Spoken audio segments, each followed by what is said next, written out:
This is a quick recap of round 5, the key game between Hikaru Nakamura with white and Alexander Grischuk with black.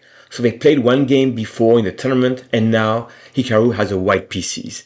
And black plays a King's Indian defense. Very exciting. There will be a fight on the board. This is the Averbakh system for white. I'm going straight to this key position here, white to play. In the opening, which was prepared the day before by Hikaru and his second Chris Littlejohn, you may think that you may exchange on the h5 and then play bishop h6 like in a dragon. But no, in this position, h is played and then black has to retreat the bishop on h8. This is straight from AlphaZero and Stockfish games where a lot of times they push up the h pawn here, and the idea is that that bishop on h8 is stuck. Now, if you continue in the game, you can see that bishop on d7 plays. These bishops are active on e3 and e2, but the problem piece for black is bishop h8. It's going to take time to activate that piece. Now, I want to go straight forward in this quick recap to the key moment in the game. After the game, Grischuk said, well, I was a bit worse, but everything went fine until this moment. So why to play? How can you increase the pressure and get an advantage here? I'll give you 5 seconds.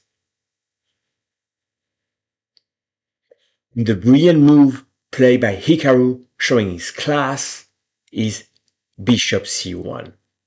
The idea, bishop b2, and now you're putting pressure on f6.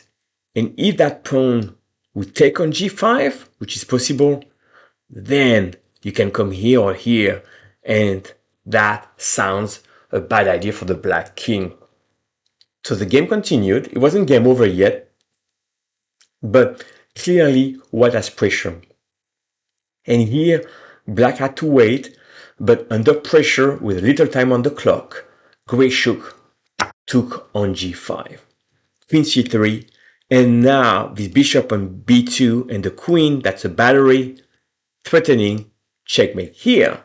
Of course, Grischuk saw that and take the rook. And here you don't want to take back the rook, but instead, Hikaru spotted check, take, and now the king is trying to escape.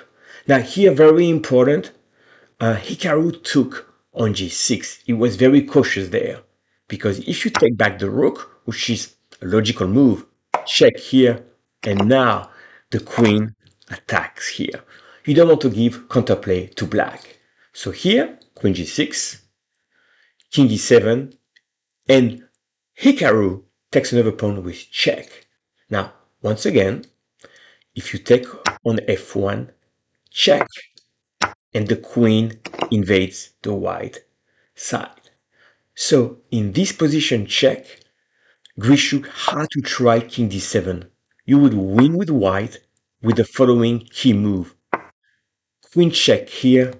Obviously, if you take the queen, then you're going to be able to promote by taking that and advancing here. And if you don't take the queen and you go back here, you can simply do exchange, exchange, and h7. Once again, remember that move, bishop c1, bishop b2. That bishop controls h8, and you're winning with the h6 pawn and the bishop b2. So that was incredible, but instead, rook f6 was played. Now h7, king's move, queen g8.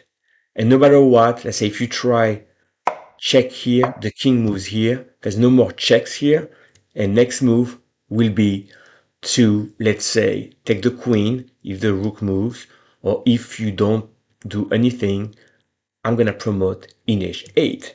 So essentially, in this position, h8 is a threat and black resign.